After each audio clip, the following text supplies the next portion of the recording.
ඔබ දවසක් යාළුවෝ හැමෝටම කොහොමද ඉතින් ඔයාලා හොඳින් නේද? හොඳින් කියලා හිතනවා. ඉතින් කොහොමද යාළුවනේ?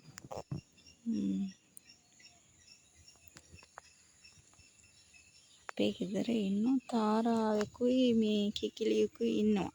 කුකුලෙක් හිටියා ඒ කුකුලව ගිහින් දුන්නා. ඉතින් ඒ කිකිලිය මේ තාම බිත්තර දාන්නේ නැහැ. බිත්තර දැම්මා. දාලා නතර වුණා. ආයේ මේ බිත්තර දාන්න ඉන්නවා. හැමදාම දැන් දවස් 10ක් විතර ඉඳ ගන්නවා. මුල්ලේ ගිහින් ඉඳ ගන්නවා. තාම බිත්තර දාන්නේ නැහැ. මම පෙන්නන්නම් එයාව මම පෙන්නන්නම්.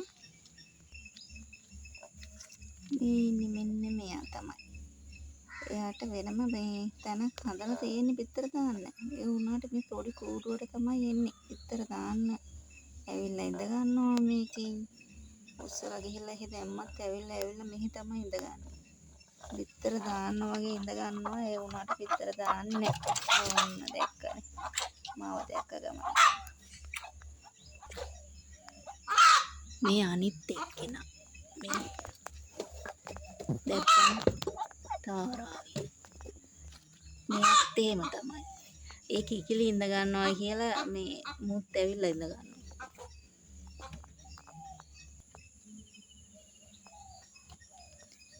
මේ හා ජෝඩුව. මෙයා ඉන්නවා පැටව දාන්න ඉන්නේ. තාම නම් පැටව දැම්මේ නැහැ. තාම මේ දින තියනවා ඇති මං හිතන්නේ. පැටව දාන දින හාවික් පැටව දාන්න කොච්චර දවසක් යනවද කියලා මම දන්නේ නැහැ.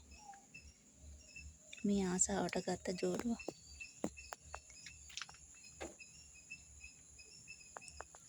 ඔයාලා දන්නවනම් කියන්න පැටව දාන්න මාස කීයක් යනවද මාසයෙන්ද කියලා.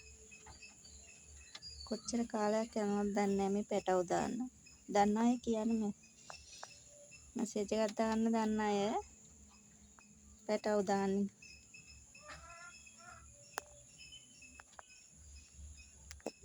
මේ සුදු පාටට හුරු එක එයා තමයි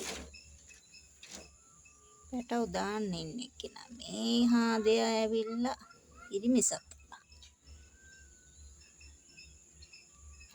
අනේ අහිංසකයිනේ. ඒ එළියට ගන්න කියලා. එළියට ගන්න කියලා ඔය දඟලන්නේ දැන්.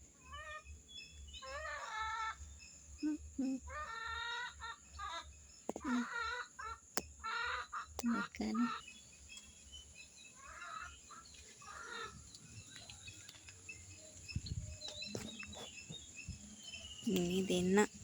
මේ දෙන්න විතරමයි ඉන්නේ.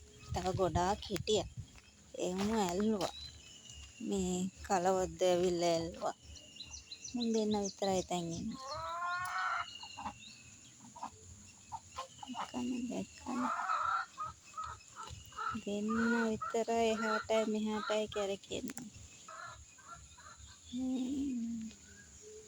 අර හෙට ගියා. දිව්වා අර හෙට දෙන්නම. මම පිටිපස්සෙන් යන නිසා එහෙ දුවනවා.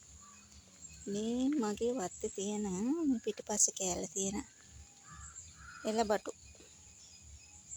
මේක හොඳ එළබටු. මේක අර කටුවැල් බටු කියන්නේ කටු තියෙන එක. මේක හරි ගුණයි. හරිම රසයි. එළබටුත් හරි රසයි. මේ කොළ ඇවිල්ලා කැඳ වලට දානවා. අනේ මේ කොළ හරිම රසයි.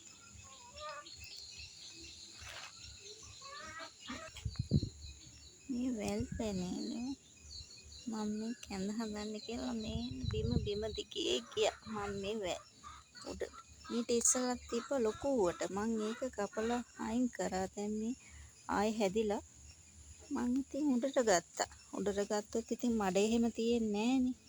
ආයෙ කඩලා ගන්නකොට අන්න ඒක නිසා මේ බලන්නකෝ මේ දෙන්න කැරකෙනවා මේ බලන්න. හැම තැනම කැරකෙනවා. බිත්තර දාන්න මේ කැරකෙන්නේ. දැන් මේ දවස් 10ක් 15ක් විතර ඇති මේ කැරකෙනවා. මේ ඔන්න ඔය කූඩුවට තමයි යන්නේ. ගිහිල්ලා ඉන්නවා ටිකක් පැය දෙකක් ඉඳලා එන්නේ.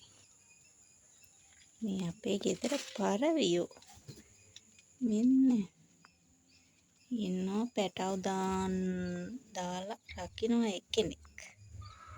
මේ අනිත් අය ඉන්නවා. ඒක ඇතුළෙම තව එක්කෙනෙක් ඉන්නවා බලන්න. මෙයා කවුද කියලා කියන්න බලන්න දන්න අය. දන්න අය මෙයා කවුද කියලා මැසේජ් එකක් දාන්න. දැක්කනේ. ඉතින් ජෝඩුවක් ඉන්නවා. එයා කවුද කියලා කියන්න. මේ ඉන්නේ හාදියා.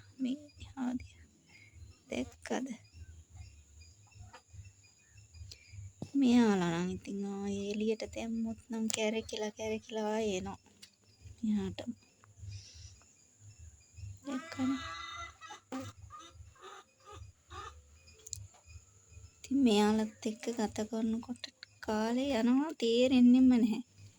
වැඩක් කරගන්නවා හරි හැමදේම කරන් මෙයාලත් එක්කම ඉන්නකොට කාලේ ටිකක් යනවා.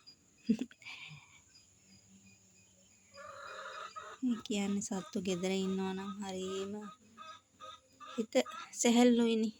සත්තුන්ගේ දිහා බල ඉන්නකොට සිත සැහැල්ලු.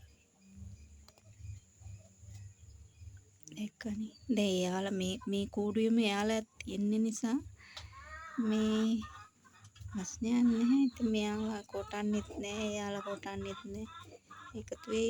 එකතුම ඉන්නවා. ඒ දෙන්න බයේ තමයි ඉන්නේ තාම. ඉතින් මේ පැත්තට වෙලා ඉන්නේ.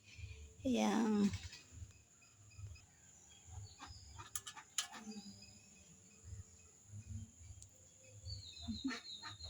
කොහොම බලාගෙන ඉන්නේ. පරවිය හදන අය මැසේජ් එකක් දාන්න. ඔයාලා ගෙවල් වලත් පරවිය ඇතිනේ. මැසේජ් එකක් දාන්න. ඔන්න දැක්කනේ.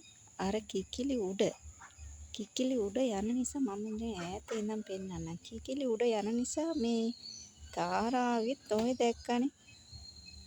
ඒ කිකිලි ගිහිල්ලා ඉන්න නිසා තමයි තාරාවෙත් ගිහින් ඉන්නේ. ඒ දෙන්න හරි යාළුවෝ දෙන්නේ. හරිම යාළුවෝ. ඒ පැටව කාලේ දෙන්නම ගෙනාවේ. ඒකයි.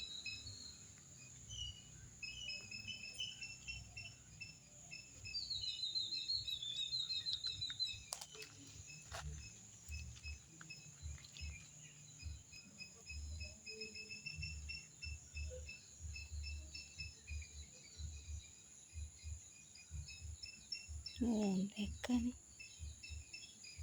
දෙන්නම ඉන්නේ. මෙයා තාරාව යට ඉන්නවා. හරි උඩ ඉන්නවා. දැක්කනේ. ඒ දෙන්නගේ යාළුකම. ඒ මේ කිකිලි ඇවිල්ලා කූඩුවට ගියොත් මෙයත් ගිහිල්ලා ඉඳ ගන්නවා. දැන් කිකිලි උඩනේ උඩ ගිහින් ඉන්න නිසා දැන් මේ තාරාවට ඇවිල්ලා උඩ නගින්න බෑ. ඒක නිසා දැන් ඔය යට එකේ ගිහින් ඉඳගෙන ඉන්නේ. දැන් කිකිලි එළියට ආවොත් ඌත් එනවා එළියට. තාරාවෙත් එනවා එළියට. ඉතින් යාළුවනේ ඔයාලා ගෙවල් වලත් තාරාවේ කිකිලි ඉන්නවා නම් කියන්නේ මං තව කිකිලියෝ ගන්න කියලා ඉන්නවා නම් කියන්න. මෙසේජ් එකක් දාන්න ඉන්නවා නම් මගේ වීඩියෝ එක බලන අය මගේ වීඩියෝ එක හොඳට තියෙනවා ලයික් එකක් දාන්න සබ්ස්ක්‍රයිබ් කරන්න සපෝට් එකක් දෙන්න. හැමෝටම සුබ දවසක්. ගිහින් එන්න.